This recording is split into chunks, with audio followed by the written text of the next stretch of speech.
Hey, this is Jersey. You're listening to the Garden State. You're listening to The Garden State, the only New Jersey podcast that gives you all the news you need to hear this week. My name is Josh Sobo. My name is Josh Chomick. And I'm Jordan. Welcome back, guys. Hey, another Friday podcast, but today's Thursday, and I will say on the drive-in, beautiful sunrise. Oh, gorgeous sunrise.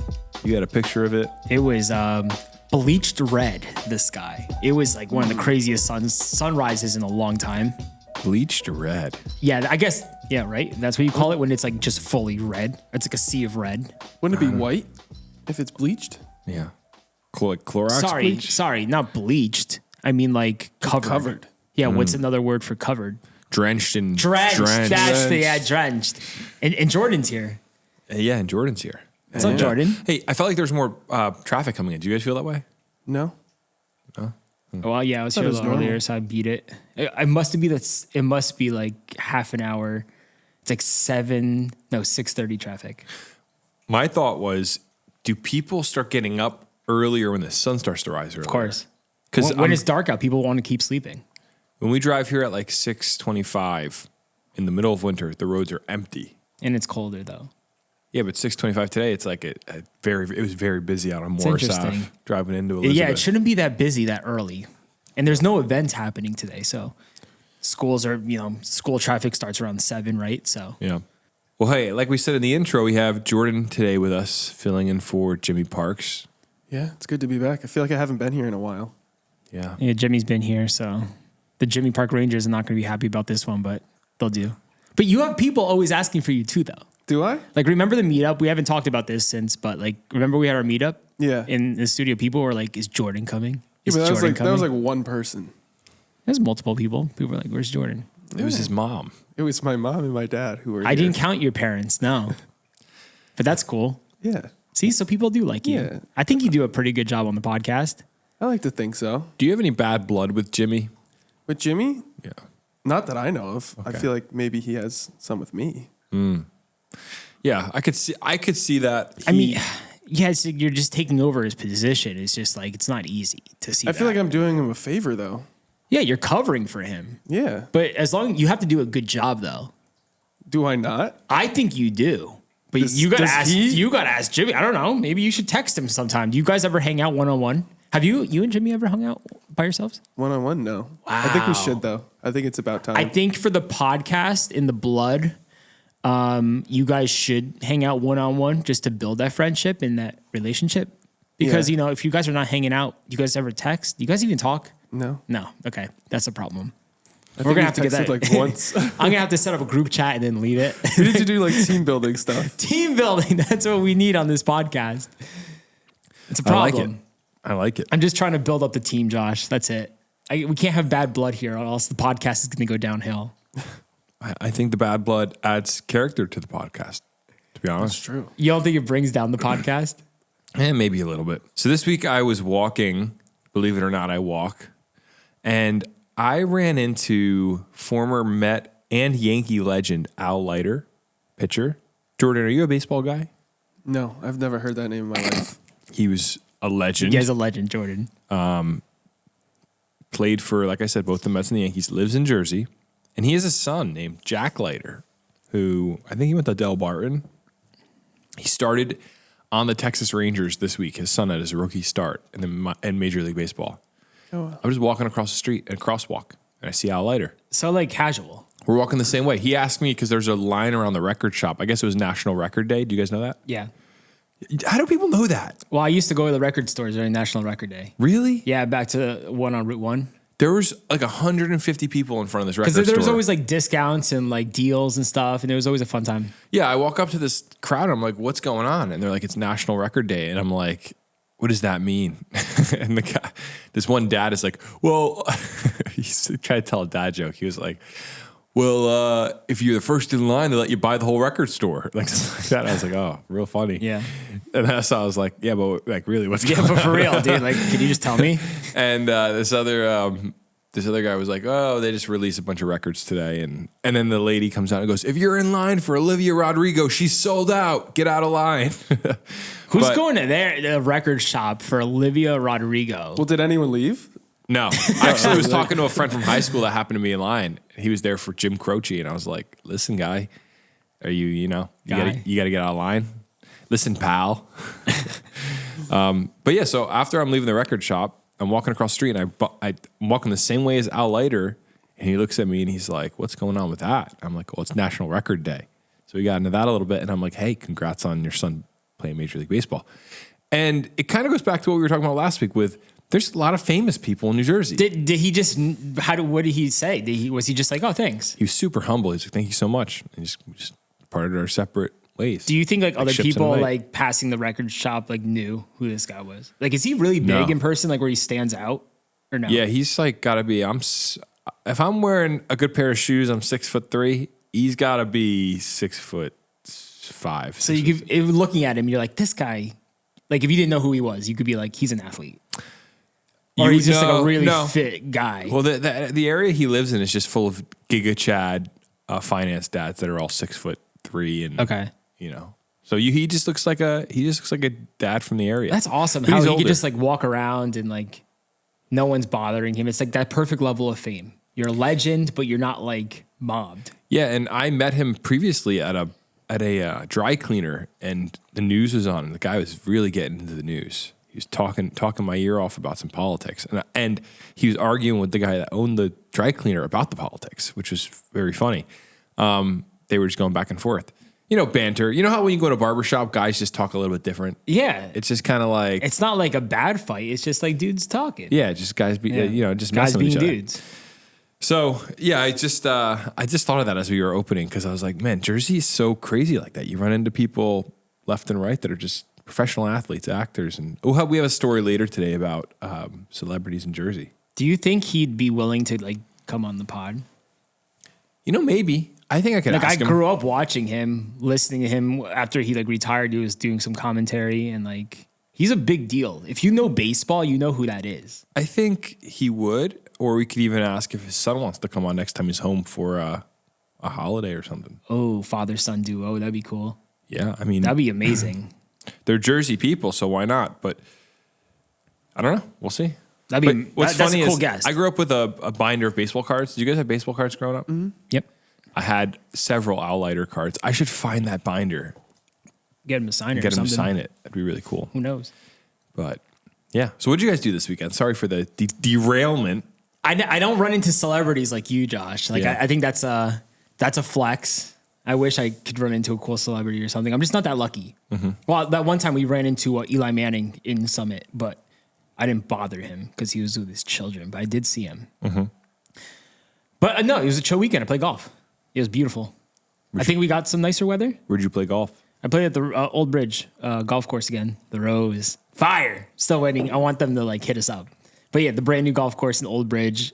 Such a great golf course. So beautiful. And I'm trying to play them more often. It's a beautiful new course. And if you like golf, you should check out Old Bridge Golf Course because it just opened. And so like the tee boxes are perfect. The greens are really tough, but they're just gorgeous. You're in the woods. But you're kind of in link style. So it's a really fun golf course. So highly recommend. I have a theory about golf. Yeah. Where I think the reason men get so into it is it scratches the same part of your brain as hunting. You're chasing someone. It's quiet. You're out in the woods. Peaceful. It's peaceful. And there's like a very challenging goal ahead of you. Yes. It's addicting. And I think it's just white collar hunting. Pretty much, yeah. Because you're just trying to beat your score. No matter how good you are, you're never going to be good enough. And you're always trying to chase that better score. And that's what keeps you coming back to the golf course, even if you have a bad shot. And on top of that, it's very peaceful. In your nature, I try to stay off my phone for like the 4.5 hours just because it gets me away from like everything, all the noise. And you're just with your group, with your friends. You're just talking banter, playing games. And it's just, it's healthy. It's really nice. Like people go to the gym, people do their things. Like I like golf. That's like my chase. Everyone's chasing something. And Jordan, your chase would be pickleball. No, I think I'm retiring. Really? Done? Yeah. Why? There's too many people playing now. Really? Well, that's same with golf though. Like golf is like the course. I know. I'm trying to find something like Nobody else is doing now. Jordan came to the simulator here with me. I did. That was fun. Brought his golf club with him. You Golf look pretty club? good. Yeah, A I heard that single club? I heard you went to the range a few times after that. You've been golfing. Yeah, I've been going a good bit. See, you're transferring from pickleball to golf. Yeah, but golf is even more popular, I feel like. Yeah, it is. Wait, so you're really getting annoyed by how many people are playing pickleball? No, I mean, it's whatever. There are so many people playing. John- though, that it's, Sobo was telling me when- impossible to find courts now. Sobo was telling me when he played with you a few weekends ago, you were getting annoyed at some people on the courts because they weren't sharing the courts. Is Well, that you true? were saying they didn't know I didn't I didn't realize say it that. like getting that. annoyed at No, them. I just said you're making it sound like I was like Jordan was freaking out. No, I was saying how a lot of people were at the courts, and Jordan was explaining to me how there's a natural progression of how you get on and off the court. And I was mind blown by it. I didn't know He wasn't. It wasn't like Jordan was mad or something. He was just like, "Oh, these people are new, definitely, because they don't know how to get. You're supposed to play around and then pass the Yeah, court." there's people waiting to get on. You're supposed to get off. I didn't know that. After you play a I game. thought like it's like tennis. It's like once you have your court, No. you play until you're done. No, it's like that's like the Wow. general like etiquette is like you get off, But like a lot of newbies don't know that, so they just hog the court. so they just stay on. Yeah, and then you have other people who I would have done that just not knowing. Yeah, but then other people who have been playing will get off. So then you end up having just one court where people are getting on and off, and then the others are just taken by people. Did who- you tell them or like politely being like, "Hey guys, this is how we do things around here"? No, but some people do. But then how do they know? You know, They'll learn eventually because they'll have one of the older people yell at them. nice. Jordan, why don't you ask the town to put a sign up with pickleball rules on it? They usually do have them, but nobody Oh. nobody actually like reads the signs like that they post on like Yeah, who reads that stuff? on like anywhere. No, you're right. They don't. But then you have something to go back to if people are hogging a court. You could be like, "Hey guys, the court Read the rules." sign. I was at Target the other day and I realized I was walking through the sports section. There's a whole pickleball section now. They Yeah. got so many rackets and everything. I was like, Yeah. wow, even Target's on this. Yeah, So I guess it is very popular. they have like a whole pickleball clothing section too. like, now is at Target. the gear even good there? Like, are the paddles good there? Or they're just like there's crappy? a couple that are decent, but most of them are like beginner paddles. Got it. It's a game changer, man. It is. There's You said you want to get into a new sport. I was trying to think of some good ones for you. thinking spike ball. Well, spike ball is always great. That's a good like summer beach game. Yeah. I was going to recommend getting a boomerang because who's playing with a boomerang? Well, I mean, I would just go out by myself. Yeah, you just throw it. You tend to like just hang by yourself anyway, so Do I? I don't know. You could also get into like Me and we don't hang outside this place. I don't know what you're up to, bro. you could play with like a paddle ball. Like a paddle ball with a string and a ball on the end of it. Just like get really good at that. What's the goal of that? Oh, a kite. The highest a number, kite. like A kite has a Trying string. to get into you kiting. could get into kiting. Yeah, like get a really big kite. When's the last time you guys flew a kite? 2003, Long Beach Island. Wow. My dad got me a shark kite, and it was awesome. It was- You got to get the same one for June. Yeah. Redo it. yeah, maybe I'll try to find her the same one. Kites are fun. Kites are fun, and also they're hit or miss. You got to be good at it, and also you can't buy like a $5 kite, or it's just gonna get blown away. we just need wind, really. I Well, mean, you need but you need to buy a strong kite, or the wind's gonna eat it up. there's one time it was slightly windy, and I was running up and down the beach trying to get a kite in the air. You guys ever do that? Mm-hmm. I just kept running up and down, and I just remember thinking in like my 7-year-old brain. I was probably like 7. This is the stupidest thing I've ever done in my life. Like the wind it's not happening. But when you're a kid, you hope you could get it up high enough that the drift takes it even higher. But It's not easy to kite. yeah. So, all right. Hey, guys, we have a mailbag lined up for this week's episode. We have a lot happening here on the Garden State. Josh Trummick, was there anything on your mind that you wanted to talk about before I dive into the mailbag? I'm just happy to be here with you guys. Episode 114, and we're still rolling. So 114. Awesome. Hey, if you want to call into our mailbag, there's a number you can call. We're looking for voicemails specifically around anything Jersey related. If you want to tell us a local news story, you can call and leave us a voicemail. If you want to talk about a weird New Jersey story from your local town, we want to hear about it. Or if you're just lonely and looking for a friend, I would say don't call the mailbag. There's probably other numbers you can call. So But if you do want to call the mailbag, Josh, tell me, what is the... I mean, it's a good line, if you need to talk to someone. Yeah, if you want to just... We'll call you back. Maybe. Oh, if you got some issues, we're here to help you. If you are lonely, Josh will you call can call back. and be like, hey guys, just want to say I live in Moorestown. Maybe we'll come pay a visit. And I'm lonely. We'll get a bagel or something together. Yeah, maybe. All right. Hey, Josh, what's that number they can call? Number is 908 67 99 99 3. Hey guys, this is Stephanie from South Jersey. First time caller. Recently I stumbled upon your podcast and I absolutely love it. I do a lot of traveling, taking care of a lot of animals, and you guys fill my day with great podcasts. So I'm calling because there is a big hub to do, whatever you want to call it, in Tabernacle, New Jersey. We have a 150-year-old town hall that the township committee is not listening to the people, and they are wanting to tear the town hall down. We have band together. We have gotten attorneys. We are trying to stop this with injunctions, and it's really sad to see that this 3-person committee, well, technically really 5-person committee, is not listening to their constituents that have voted them in and are willing to purchase the property, willing to hire outside contractors to save town hall. It was given to us in the late 60s by the junior mechanics.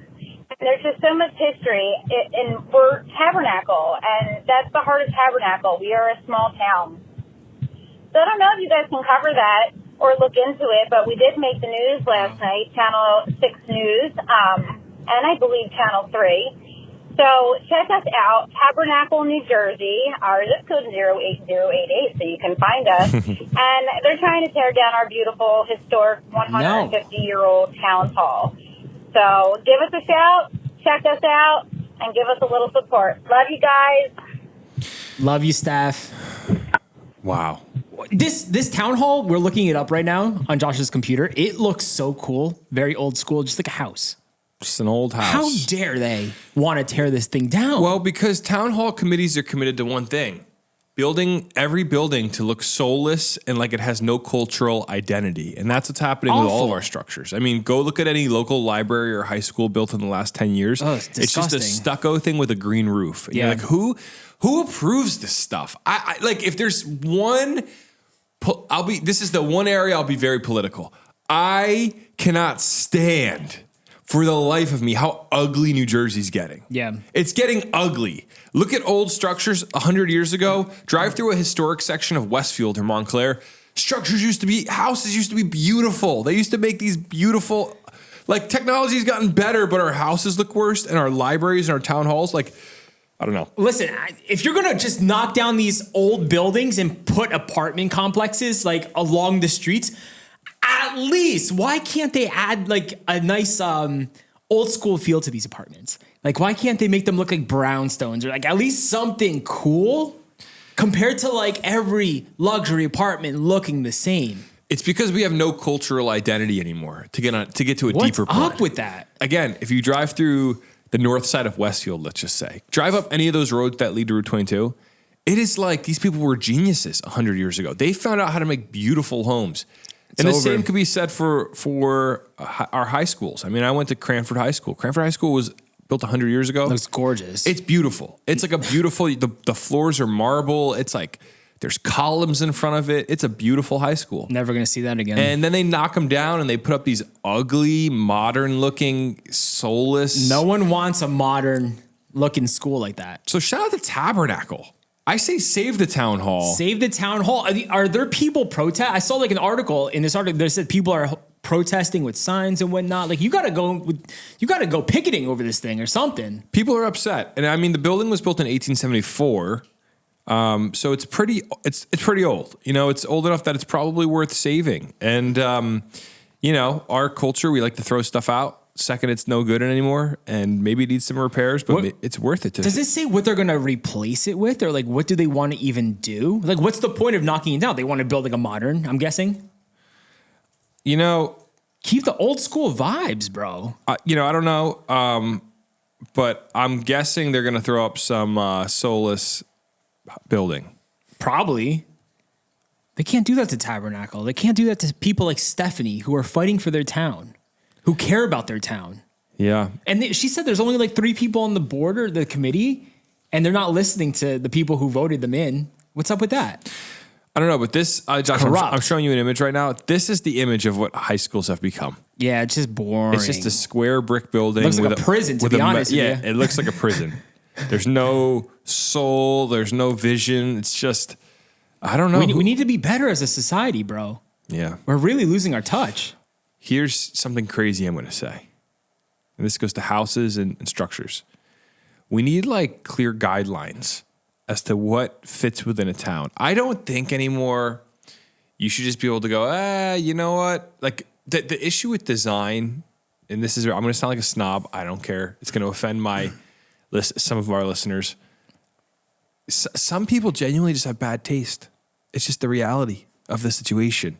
Some people, you drive by their house and you're like, hey, why did they paint it turquoise? Who wants to have a neon house? You ever see a house like that? I mean, yeah, like bright blue homes. Like it's kind of sick. You're like, what?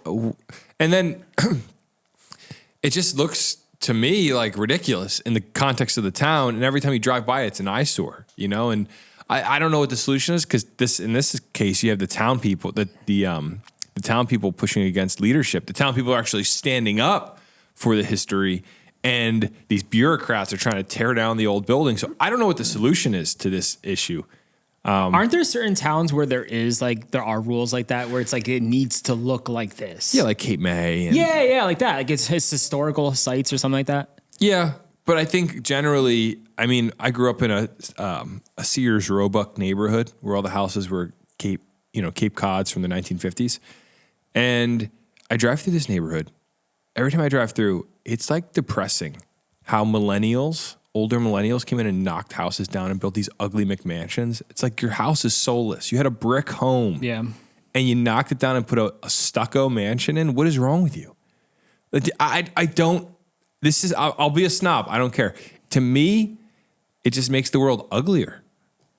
Well, yeah, look at where we're going with apartment buildings everywhere right now. They all look the same. Yeah, we need. I like what you said about brownstones. I think that's something I've thought too. Like just add some sort of style to it. Make it look classic.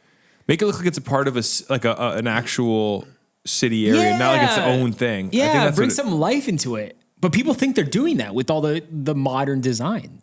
Yeah. Are we crazy for thinking we want a classic design? I don't think so. I think a lot of people agree with us. Just a nice brick structure with some, Like Rahway did that with one of their like apartment complexes, but it was just like one I saw. But like other than that, like they all look the same. Do you know where in Rahway? Right next to, right along the street of the train station, right outside of Rahway Center. Let's check it out on Google Maps. Have you seen it, Josh? You know what I mean?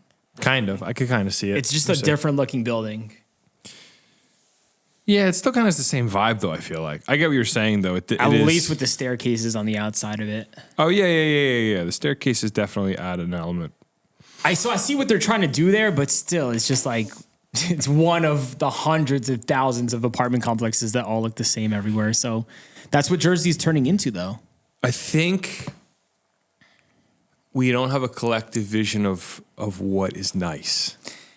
You want to see what's nice? What? Yesterday, I was out in like West Jersey, and I drove by like this home just on a farm, Beautiful. just like open land, like no apartment complexes anywhere. People actually have land and property. I was gonna send you guys a video. Just like, let's get out there. Let's get some land. That's my goal, actually. But to the situation in Tabernacle, we obviously support the cause here. If the town people don't want their building torn down, I don't get why these people on the board don't just listen and go, hey, let's figure it out. There's something weird going on because no one cares about the public.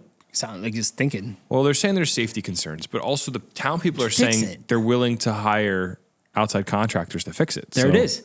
So yeah, the fact that they don't want to actually hire people, there's something else going on. Maybe. I think the issue is the government, like the people always want to leave like their mark, like their legacy. Like they want to have their name on the building. They like, want to be the one to like recreate it. Yeah, like we were the ones who redid this building, and like, because I feel like that happens in so many towns where you have a perfectly So it's like a pride thing. Yeah, where you have a perfectly good building and It's like to show that they're actually doing something. Yeah, when they're really not doing anything at all. They're validating their existence. Pretty much. Yeah, that's true. I could get behind that. But to like destroy an old building like that looks so beautiful. Like, come on, keep the town, what's that word? Traditional? Traditional. You know, Jordan, you hit on an interesting thing there with government. A lot of people, it's not about service to the people. It's about service to like their own ego and feeling important and feeling like, oh, I matter so much. You know, we got a new library while I was in charge. And, you know, I think that's kind of a flaw of human nature is we want more power. You know, like you're obsessed with taking Jimmy's role here. Oh, I love it. So I don't know what's going to happen here. I mean, it sounds like the town's committed to what they want to do, but Staff, we're here for you. we stand behind the people of Tabernacle. And was that originally a tabernacle? That's what I was trying to figure out.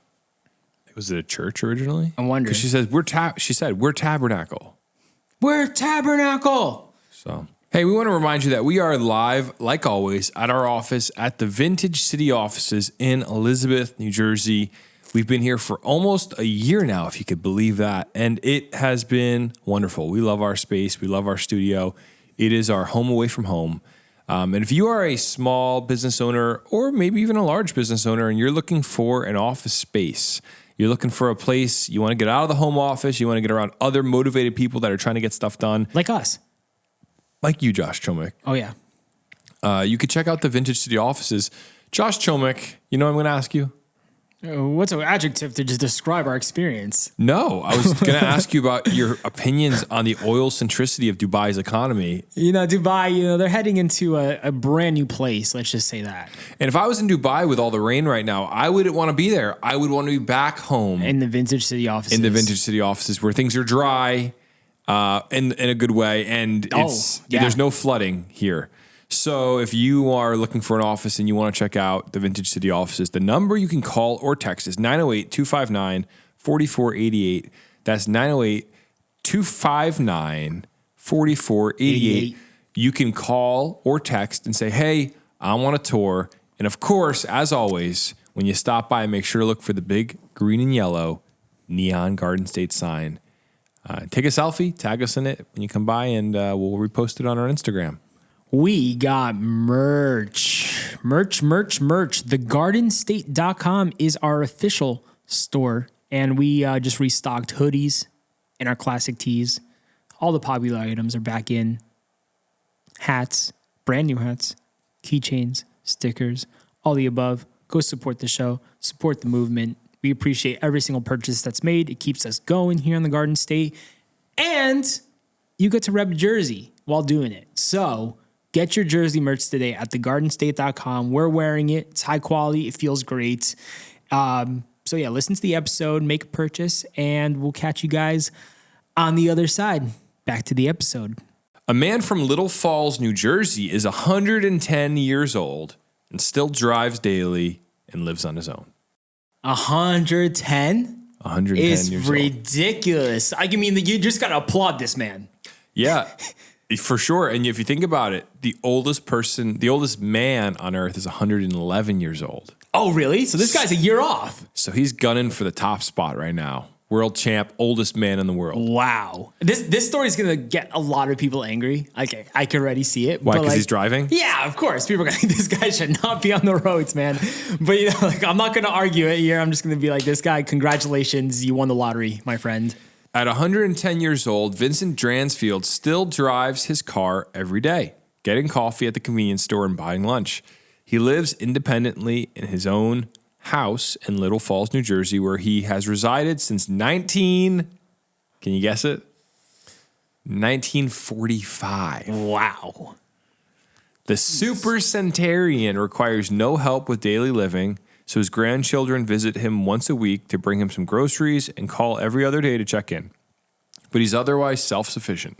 Dransfield is in good health other than dealing with an achy knee and other minor issues, and navigates between the home's main floor and his bedroom upstairs and the basement where he does his laundry without a problem, his family says. Wow. When asked how he feels at 110, Dransfield jokingly said he's ready to put on boxing gloves and box. Nice. He drives completely fine, better than some other people I see. Erica Lista, that's his granddaughter, said to today.com. She and her brother periodically check Dransfield's driving to make sure that he's okay. Family, friends, and doctors are amazed by his healthy longevity. She says she has more health issues at 49 than her grandfather does at 110. So what do you think about this? That's a problem. Well, no, I think this story, first off, it's incredible. Like, we got to applaud this man. Mm-hmm. Like, that's so rare to be 110, still driving. Plus, he's climbing, he's going upstairs for his room, but also he goes to the basement every day. This guy's climbing stairs at 110 every single day, and he's healthy. How amazing is that? He is a legendary He's an human American being. hero. He's an American icon. I mean, 110 is... Can you imagine being 105 and knowing you had 5 more years at least? That's a long time. Like, every day. That's crazy. Dude, think about it. Since he was like 90, like, every day is a blessing. Every day is like, all right, am I going to wake up tomorrow? You know, like, I that's... feel like even from 80, like I know, bro. That's like, crazy. there's another 30 years He looks at great least. too. Like, I wouldn't guess this guy's 110 years old looking at him. I would guess maybe like late 90s or something like that. 110. So that means he was born in 1914. 1914. What's that percentage, Josh, that gives you on there? About the 10%? Men make up only 10%. So the club of supercentenarians, people who live to 110 or older, is even more exclusive.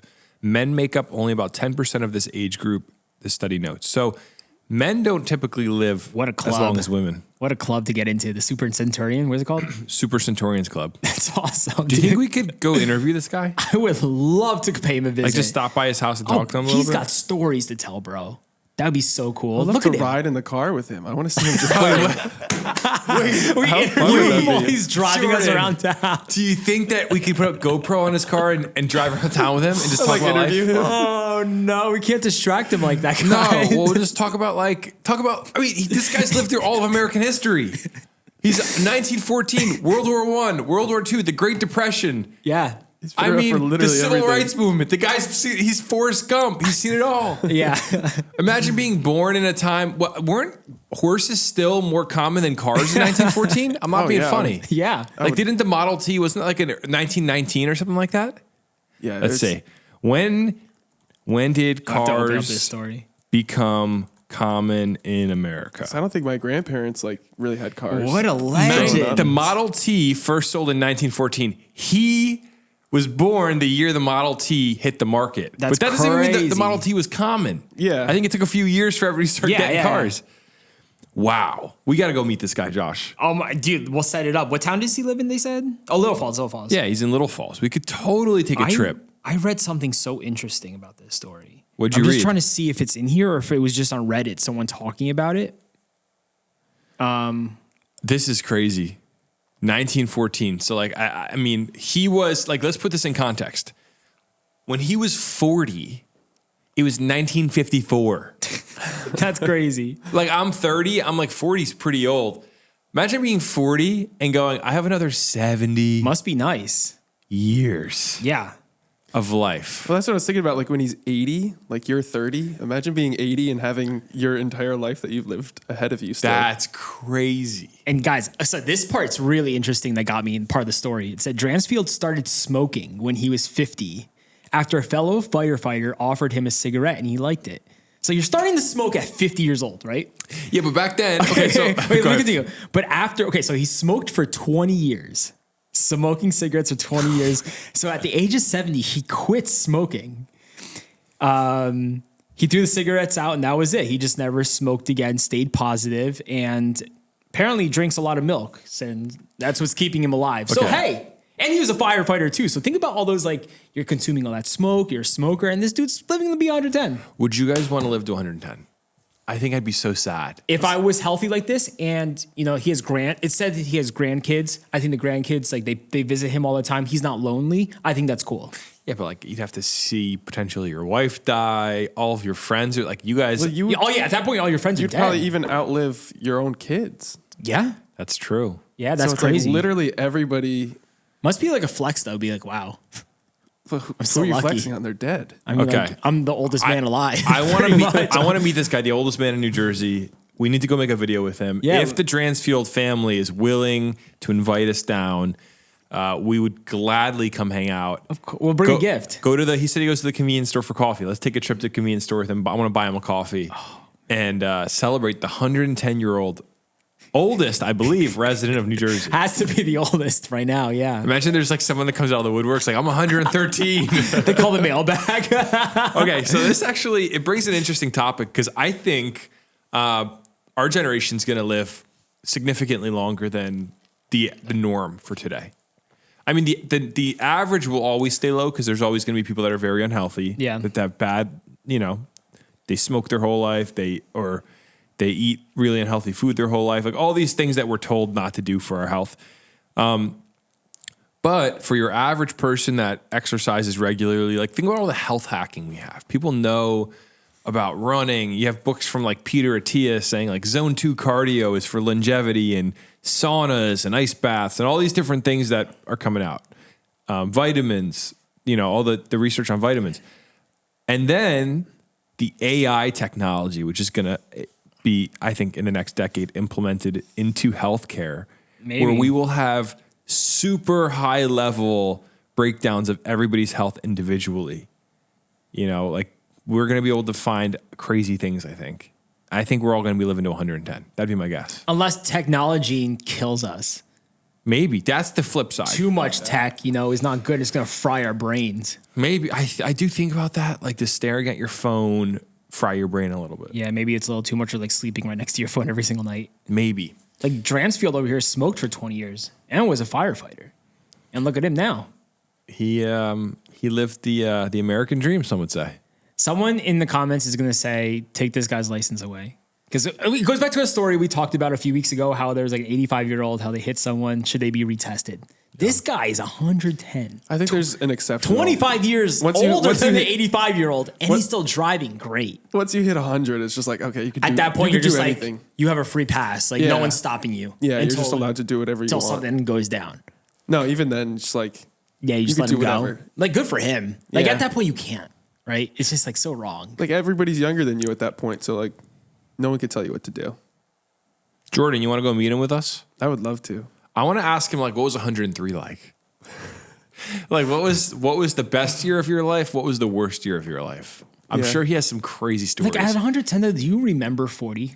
Is that so long ago already where it's, like, faded? I'm sure he has little memories. Like, if I said to him, what was it like when JFK got assassinated? He's going to be like, oh, it was crazy. I was Like 65. the big moments.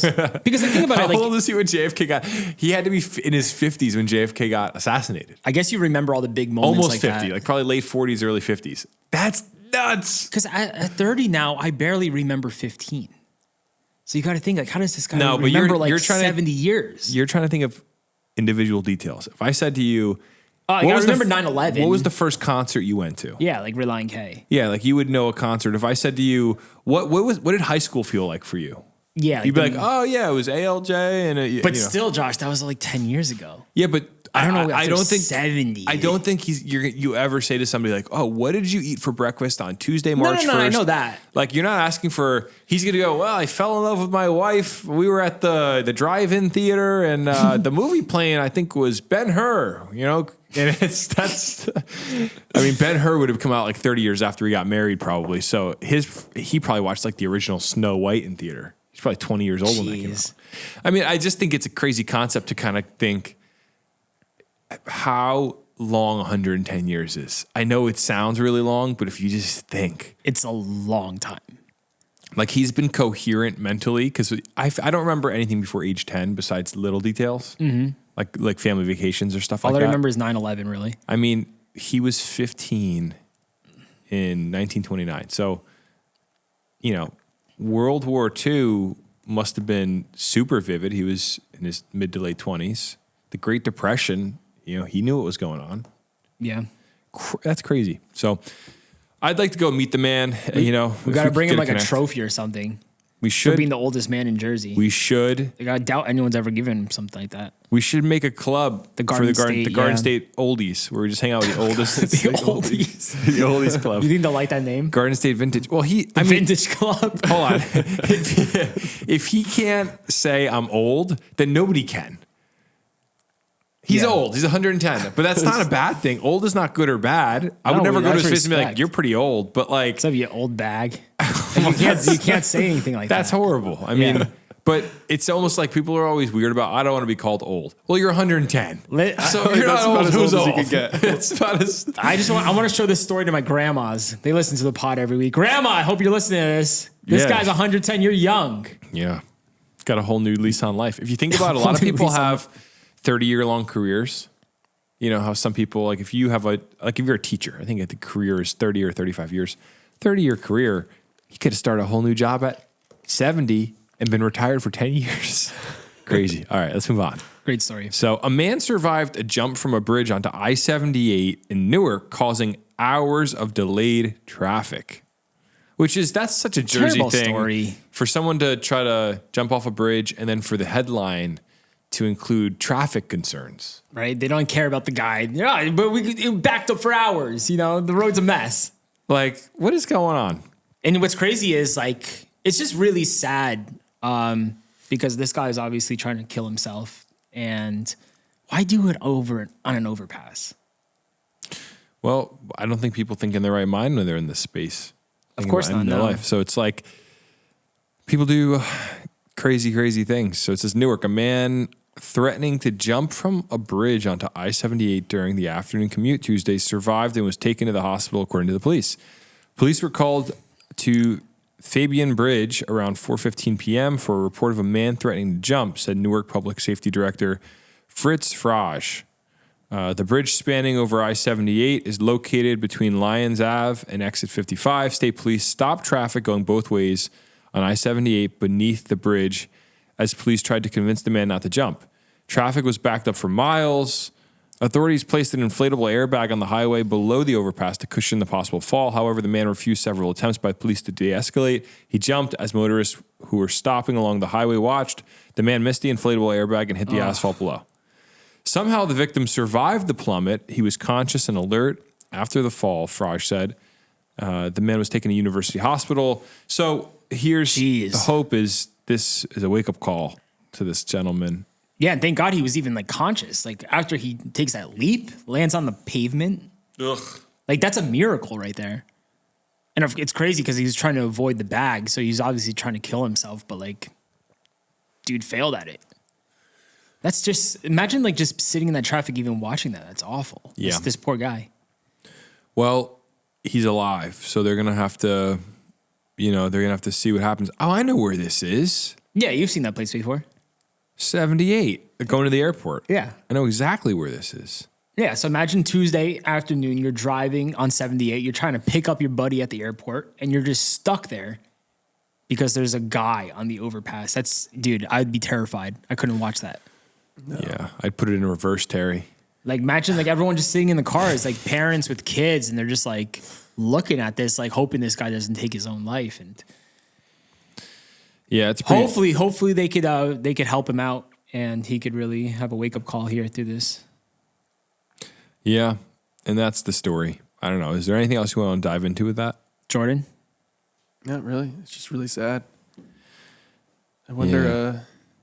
I'm curious how big the airbag is, though. I was thinking the same thing. Well, he probably Like, saw. who carries that like around? They just have a massive airbag. The cops have to have it, in situations like this.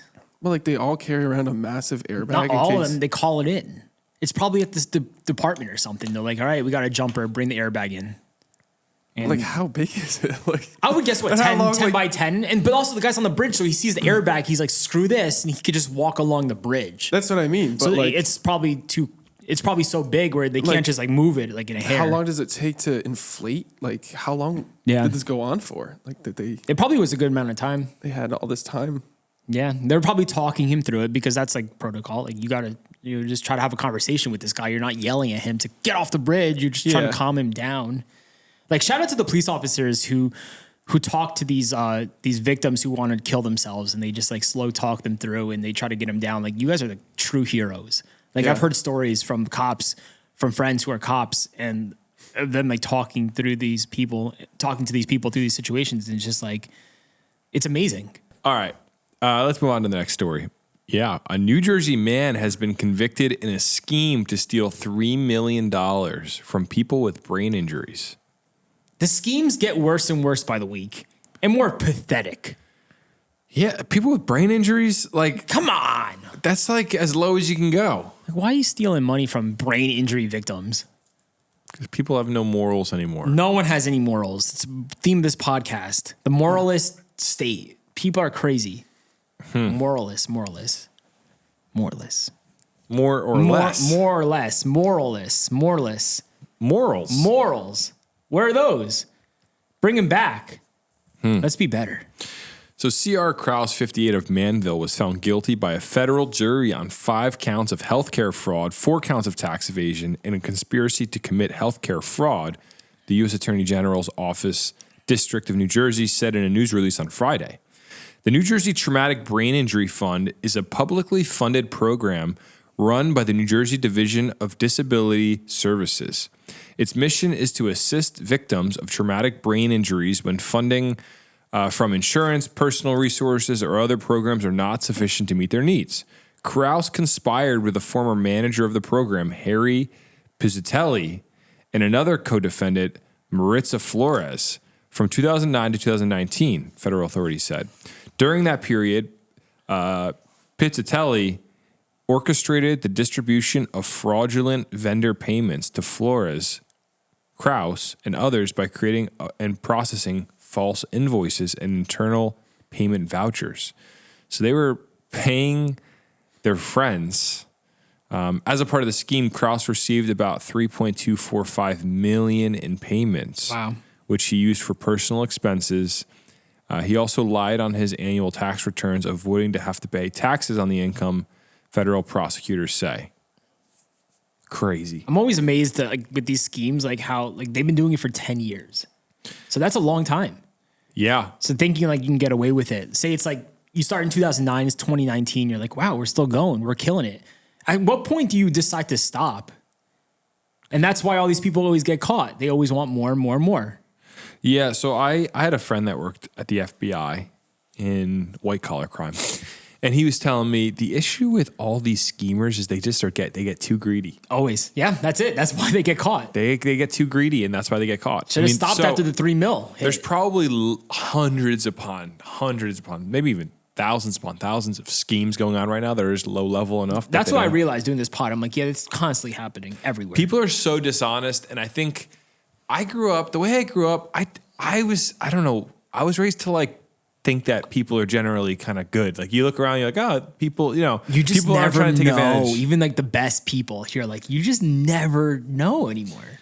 And what you realize the more you read New Jersey news, is that there's bad people everywhere. Like people might think that we're bad. People might think that we're trying to scheme something. Yeah. Who knows? The t-shirts we're selling, they're fake. Like you don't know. Like when you see a media personality online, you don't know what they're like. All you can do is trust them and listen to them. Well, I know you well enough to know that you're definitely a schemer. No, I don't think I am. I don't think you are. Like I think we're all clean. Maybe, yeah. I would get caught immediately. Like straight up, if I tried scheming, I'd be gone. I'd be gone immediately. They'd get me. I did run a scheme one time. A pyramid scheme? In 9th grade. Do you want to hear it? Yeah. So I went to McDonald's, biked to McDonald's, didn't have my license yet, with my friend, summer of 2009. And this is around the time when McDonald's Monopoly was all the rave. And in order to get a cup from McDonald's that had the Monopoly tiles on it, you had to get a large drink. Okay. A couple bucks. But at the same time, McDonald's was running a $1 iced tea promotion. Okay. So I realized if you got a $1 iced tea, you got the McDonald's tiles. Nice. So I got $7 iced teas. 7 of them. $7. Okay. And through this genius scheme, I realized that I found a shortcut into getting Monopoly tiles from McDonald's. I didn't win anything. Nothing good came of it. I probably scammed them whole $2.50. But in the moment, I was a hero. Wait, are you saying your scam was just ordering the $1 iced teas? That's the story? That's just being smart. Brother. McDonald's knows that. It's not a scheme.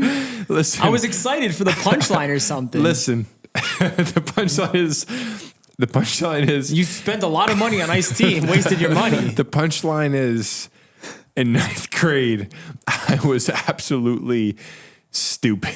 You're tearing right now, cracking yourself up. Bro, we thought we were geniuses. We were like, we cracked the code, man. Was they it, want us to buy a $3 Coke. You didn't win No anything shot. with those tiles? I didn't win anything. Dang, dude. Wait, but did you guys know that the whole Monopoly thing was also like a scam? Or not a scam. but there's- McDonald's was scamming you. No, but did you hear the story about the guy who was scamming them? Yeah, I Where know. I he was learned in- from him. He was in charge of like the winning tiles. Yeah. And he was like giving them to people he knew. Oh, no way. Yeah. So he handed it to his friends. Yeah. What did a winning tile get you? Money? They were like the big winning tiles, yeah, like where you're winning a lot of money. No way. So And he he just was- he worked at McDonald's and he found the No, winning I ones. think he worked at like some third party that was in charge of the No tiles. way. Yeah, there's a whole documentary about him. Yeah. It's What's so the best? interesting. What's the best legal scam you guys have ever run in your life? a legal scam? Yeah, like something where you crack the code to something where it's it wasn't against the law, but it was definitely Just finding like a dirty. loophole. yeah, a good loophole in life. I'm curious. I want to hear what you guys got. I'm pretty clean, bro. Like I don't really do that kind of stuff. I feel like I definitely have, but I can't think of I any, can't think of like, anything on right the top now. of my You head. want to pause but, for a like, second? Let's just try to think. I want to see. There's got to be something I've done. They But are. I can't think of anything I've done. But I know there's some good stuff. Wow, guys, we're all very innocent over here. None of us could think No, of what anything. did- Look there how- was something I was We're trying all to just think of. good little boys. Look at us. Trying so hard to think of the schemes that we've committed. I'm sad you guys don't like my dollar iced tea idea. No, it's a good idea. I'm just saying you were also getting scammed. Yeah, like you were just gonna they win took all anything your good. money. Yeah, I guess so. What? Just because you kept buying more because you're like, oh, this gives me a better chance of getting the golden ticket or like the winning tile. Yeah. I just wanted it in. I wanted it in so At badly. what point did you give up? How many like drinks did I you think buy over 7. time? I think I bought 7. That's it. Just 7. I think I did one at a time. And Oh, by the I se- thought you said you bought 7 at once. I don't remember, but I think I bought 7 total. Okay. And by the end, I was like, guys, why did I just do that? We had 7 massive iced teas. I didn't even want the iced tea. I was like, I just want to buy the cup, And then the people serving you were just like, yeah, these kids, they're trying to scheme us. So they looked at the cups. Oh, wait, because you would unstick it, right? It's on the back of the sticker. Yeah. That's how, okay, got it. So they didn't know which ones are the winning ones. The Yeah, employees. they don't know. They don't have any idea. How did the guy scheme his friends then, giving him the winning ones? He was in charge of like distributing them, so he would Oh, just. so before they were put on cups, he they would were take never them. even like put into circulation. Makes like he would sense. just give them directly to people that he knew. Oh, the train ticket one, that's clean. You just What? did it the other day. The this? one-way ticket. Oh, yeah. I pulled a scheme this week. I don't know if it's legal. I don't know if I should commit a It is legal because there's a timer on it, I don't think so. but it scans twice, right? All right. I pulled the New York City NJ Transit loop this week. Just which screw 'em, is, because they're going to up the prices anyway, so you should be using this if you have to go to New York and you get a ticket, the ticket lasts for 2.5 hours. on the phone, not a paper ticket. On the phone. And if you go to the city for less than, 2.5 hours, you could use the same ticket on the way back. Pulled that off the other day. Yeah, it works great. Like I've used it many times. Like if I just had to go run to like B&H or something right out of Penn Station, I'll go into the city, they'll scan my ticket, and then it's still under 2.5 hours. So I'm on my way back home, and it's still because on the app it's blinking and it says expires in 5 minutes. So if it's not expired yet, you could still use it. And like New Jersey Transit's got to realize that's a thing happening. Like we're not the only ones doing this. It's a 2.5 hour ticket, so might as well use it. I think that's definitely against the law, and we probably shouldn't admit that on the podcast. But you know what's crazy, Josh? I will admit it because it scans again. Does it? It's worked for us. Okay. So that's New Jersey Transit, bro. It's not illegal. It's like it's on our phone. All right. Well, let's move on. Well, actually, let's get back into the brain scam. Oh yeah. So these people have all been sentenced, and they're going to jail. But why scam people with brain injuries? Because people are sick, dude. People don't have any morals. They don't care. What do you? I guess there's money involved. What do you That's it. need that money for? That bad? It's greed. It's greed. People always need more money. Bigger house, better cars, better living situation. Whatever you're into, bro. More golf. This It's guy. always golf. It's if I won money, like I'd play more golf. Nice set of What clubs. a bunch of dirtbags, dude. That's it. That's all they are. All right, well, let's move on to the next story. All major New Jersey bridges were checked for structural damage after the 4.8 magnitude earthquake we had earlier this month, and the results are finally in. Guys, bridges are built to withstand earthquakes. Shocker. Everything's going to be all right. Like, there's people like not driving on bridges after this thing went down. Really? Yeah, because people are like, what if that little earthquake shook up a bridge and messed up like the base of the bridge or whatever? Especially after this Baltimore bridge collapse, people are not driving on bridges these days. You know, that's a big fear for a lot of people. Oh, bro, it's a huge fear for people. What's the bridge in, I think it's Virginia, the long one? Chesapeake Bay. The Chesapeake Bay Bridge? Yeah, the really long one. There's a guy that has a business. He has a van, and his job is to drive people across and back all day long. Oh, because people don't want to drive it? He charges $30 a ride. Genius. And he's been doing it for like 20 years. That's he probably makes a ton of money if you think about it. And you know what? Like, that bridge is not even that scary because it's not even tall. I think a tall bridge is scarier than a short That one bridge. is a little scary It's though. scary. Because Why? when you're in the middle of it, Yeah. you literally feel like you're in the ocean. Because like you can't see like either end of it. At Like, least you just it's look not- off to both sides. But You're at like- least it's not tall. it's not tall, but like you feel like you're stranded. But Like, if you fall, you're not going to die. I think you will. Really? It's mean, it's gotta high be enough. 60 feet. Yeah, it's high enough. Yeah, but it's not like the Verrazano height. You know what I Okay, mean? so let's say that bridge collapses. What do? You're going to tread water in the middle of the Chesapeake Bay for 10 hours? you hang on to a pole or something like that. I mean, the bridge, one of the bases of the bridge. It is. I think not the a same thing, suspension. Jordan. Like when you get in the middle of that bridge, it gets a little freaky. Yeah. That's the only bridge I've ever been on that I've thought this is weird. Is that the one with the tunnel in the middle too? Yeah, it has. Yeah, it's so cool. It has. I love think that two part. tunnels in it. Yeah, so the boats can cross. Yeah. I'm like that one is a little. But yeah, people are scared of bridges left and right, and especially after an earthquake happening. People are like, I'm not touching bridges. I want to make sure these bridges are good. But guys, Josh is going to read it to us, but bridges are built for this kind of stuff. It says, when New Jersey was rocked by a 4.8 magnitude earthquake on April 5th, some residents received text messages from the county they live in to check their homes for structural damage. But what about highway and transit bridges in the state? The number is in the thousands. Where do inspectors even start? It's a good point. 6,820 road bridges and 691 bridges of varying types. A lot of bridges. For New Jersey Transit. So there's a lot going on. They had to begin checking all of these bridges, and these inspections found no observable damage to NJDOT bridges, and there were no damage reports from other agencies or local bridge owners, Shapiro said.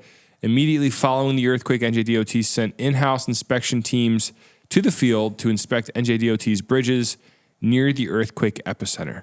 So our bridges are made pretty nicely. They're great, bro. It's like there's so much thought in building a bridge or designing a bridge, bro. Like you think about natural disasters, earthquakes, and all this kind of crazy stuff. Like it's built for that. Same like New York City buildings. When the earthquake shook the entire city, not one building was harmed because they're built to withstand this kind of stuff. Yeah. So it's kind of crazy how people are waiting on an inspector to check a bridge before even driving on a bridge again because they didn't know. Yeah, I have no fear of bridges. I mean, yeah, it's not like it's a thing to be concerned about, but like at the end of the day, you're driving on so many bridges daily where it's just like you're so used to it. You don't even think about it. I'm way more afraid of tunnels than bridges. Which scares you guys more? Bridges. Really? Yeah. Tunnels, they at least have like different layers. So it's not just like water on top of you. There's like another layer protecting you. So if that first layer goes, then you have a problem. I'd be scared of like getting into like an accident in a tunnel though, because you're trapped. I guess that's the scariest part, being stuck there. Although I But, guess if you like- get into an accident on a bridge, you could accidentally drive off. But that's the thing is, say someone crashes into you and your car just goes off to the side, then you're falling off a bridge and dying. At least if you get someone crashes. I think I would survive. Yeah, you would, but not most people. Yeah, most and people like, probably but not. getting into an accident in a tunnel, at least like you're not falling off something. Yeah, but what if there's like a fire? Then you run out of the tunnel, Jordan. You're not What just if gonna I don't sit want to there. get out of my car? Well, then you're gonna die. You will run for your life. My dad was on a bus that got in an accident in the Holland Tunnel one day, and they were just sitting there for like 4 hours. That's miserable. I would have walked out. Was like I you would've think they too. were just like, you guys can't leave? Yeah. You guys are all witnesses of this accident. Well, They need they had to stay. everybody's statement. I mean, like when I had a car accident with Sobo, remember when my car was smoking through the tunnel?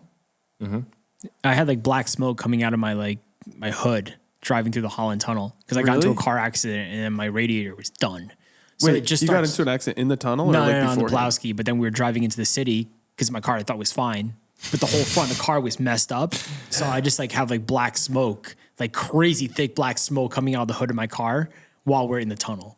That's So I'm really starting to freak scary. out because I think my car's about to blow up. Yeah, I'm like like I'm right in in a the tunnel. tunnel. I can't be that guy.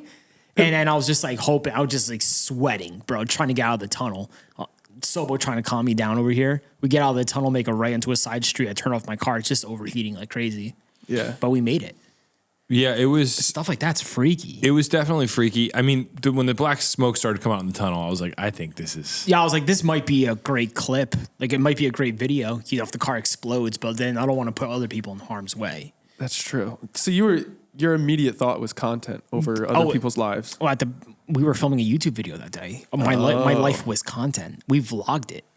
The worst part was we immediately went home and then got dropped off at the train in Metro Park and went back to the city. I was like, this is ridiculous. Well, yeah, we had to get the video filmed. We got in an accident on the way to the city, went into the city, went home, took a train back to the city. It was just like a marathon. Wait, of what a did you day. do with your car? I know, I drove it back What? to my house. Where's I going to leave it in the city? Well, it had black smoke coming out of it. How are you driving it? Because I had to turn, because we had to make it 3 stops because it was overheating. That's why. So you turn it off, let the car chill, turn it on. I could drive probably a 15-minute stretch before the black smoke starts again. Then we have to turn off the car, let it cool off. Wait, did you go back through the tunnel? Back home. How am I going to get home, Jordan? I have to get through a tunnel. I'm not going to drive all the way uptown to the George Washington. I don't know. It was amazing. Yeah, it was a good trip. We were going into the city to film my 1 million subscriber video. So it was me, Josh, and Joey, and we Was had that what to, that was? Yeah, we had to celebrate I reached 1 million subscribers on YouTube. So I was like, we're gonna go do a man on the streets in Times Square. That was the goal of the video. So I was like, my car's screwed, but whatever. We could always fix the car. Today is our filming day. Let's get on. We're always gonna move on. Let's get onto a train. It's okay. My cars break down every single day. It's no big deal. We'll get it fixed. So we got onto the train and we filmed our video. It was awesome. What year do you think you hit 1 million subscribers? Scroll down. It's like Times Square. I actually want to see this. It was like if you search 1 million on the search bar, scroll. No, yeah, right there. Maybe. Yeah, that one. 10 years ago. Wow, 10 years ago, bro. That's insane. Yeah, so this happened over 10 years ago. That's a different lifetime. Good What year stuff. did Smosh hit 1 million? 08? They hit it in 08. I don't know. I'm guessing. 2009. 2009, yeah, around that time. Crazy. All right. So the bridges are fine. Earthquake hit. Everyone's going to be okay. Nothing to worry about. Be thankful you live in a state with good bridges and roads because there's states that are terrible compared to Jersey. So Are there? think about how much traffic there's in Jersey. These bridges are constantly getting checked. It's not like a bridge is Yes. built and it's forgotten about. Because I feel like if you go to other places, all their infrastructure is way newer. Well, look at ours. There's constant repairs happening on the I streets guess and ours bridges. are proven that they work because they've been around for a while. When have you ever seen a bridge collapse in Jersey? Oh, wait. I don't know. I don't keep track of that though. Exactly. You don't see it because it doesn't happen. It's got to happen at some We're point. built different, baby.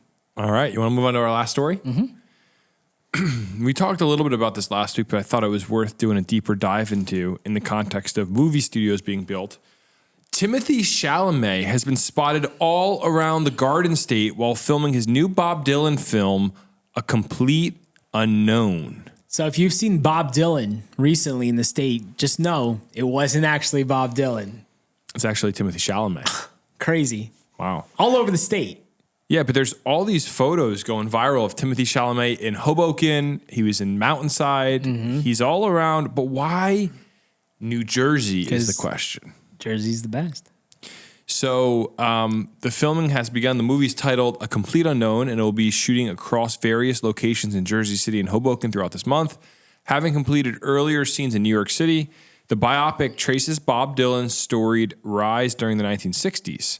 So filming for A Complete Unknown began in early 2024, and it's going to continue through June. So you might see Timothée Chalamet in your backyard. And this is a larger trend we're seeing in New Jersey with movies being filmed everywhere.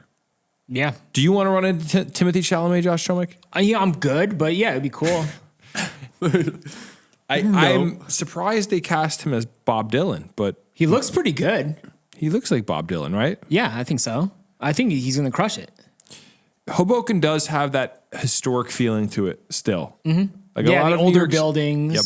Yeah, a lot of It's New all York City modern. is very modern now. But what's a movie? We talked a little bit about this last week. Jordan, what's one movie you'd love to see shot in New Jersey? What do you mean? Like a new movie? Yeah, like a movie that you Put him on the spot. like. If there's a favorite movie of yours and you know they could make another one, what kind of movie? Maybe like one of the Shrek movies. Whoa. Yeah. Wait, what? I'd An like to see animated an movie animated New Jersey. based off like a Jersey park Yeah. or swamp. Yeah, a Jersey swamp. The Great Swamp. The Great Shrek in the Great Swamp. Yes. How cool would that be? Honestly, A live action Shrek. you're Live saying. action Shrek in the Great Swamp. not a bad idea. Josh, what would you do? If I could film any movie in New Jersey, I would probably, let me think about this. I would probably want to make a Christopher Nolan movie. That just did happen. They filmed a lot of what's the movie? Oppenheimer? Oppenheimer was In filmed in Jersey. New Jersey. Really? Oh, Princeton, yeah. University. Of course, yeah. Yeah. So I guess my dream has been fulfilled. That was lame. What about you, Chomick? I'm just trying to think. Like anything could be filmed in New Jersey. Like I love how the Joker was filmed in Newark. Yeah, we have a lot of huge movies being shot here. I know it's all over the place. I'm starting to feel important. The Joker scene though is pretty cool. If you look at the BTS, like down that one strip with like the theater and all that, like they made the buildings look taller and all that. Like that road is not like crazy huge skyscrapers, but the movie portrays that just through special effects. I wish Newark actually looked like that. I also heard they're making a Frank Sinatra movie about Leo. Did you hear that? No, He's I'm really playing- like out of the loop with the movies. This might have been a rumor or just a meme, but I heard Leo's gonna be playing Frank Sinatra. Yeah, the movie's called Sinatra, and that will 1,000% be shot in New Jersey. That'd be cool. Did they start shooting it yet? Leonardo DiCaprio and Jennifer Lawrence's new movie can beat the previous 55. No, they just said he's been cast as, and Scorsese's the one making it. Wow. Nice. So we have a biopic about Frank Sinatra coming out and one about Bob Dylan. Pretty cool. But a Scorsese movie about Sinatra with Leo starring, it sounds like it's going to be the movie of the century. But that's our last story of the week. I got an idea for a movie. Yeah. I actually was just thinking about this because I picked up my parents at the airport 2 days ago at Terminal A. And the old Terminal A at Newark Airport, it's abandoned. Whoa. Perfect movie scene spot. If you need an airport to film a movie at, they should like rent out Terminal A for movies, right? What if we sneak in? I was thinking about that, but it's an airport and I don't want to get into like government security and all that. Yeah, I was about to say, I'd probably get in huge trouble for that. Yeah, like Federal. I'd maybe check out like an abandoned shop rate or something, not like an airport. But yeah, I think that would be a perfect spot like to use for a movie set. Like say, like I don't know, something about like an abandoned airport or like people stuck in an airport. Something creepy. Maybe make a horror film or something in there. Like why not?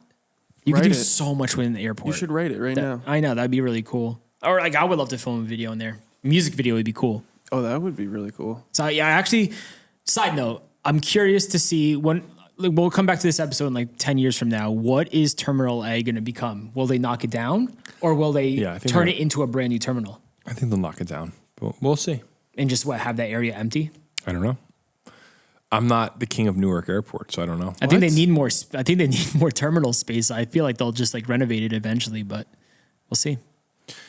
All right. And with that, that's our last story of the week. Any closing thoughts from you guys before we hop off and see everybody next Friday? Not for me. I'm ready to get out of here. Jordan. No, my brain is empty right now. Jordan's like, I don't know when the next time I'm going to be on, but Yeah. Oh, yeah. I should just say everything I want to say right now. yeah, let it out. You never know if you're coming back. All right. With that, we appreciate all our listeners. Thank you all so much. If you want to support the podcast, you can go to thegardenstate.com, buy a piece of merch, mail it to your family. Just give it as a gift. Otherwise, we will be back next Friday with all the news you need to hear, all the Jersey banter, and we appreciate all of our listeners. Thank you so much for listening. We'll see you then. Have a good week. Later. You're listening to the Garden State.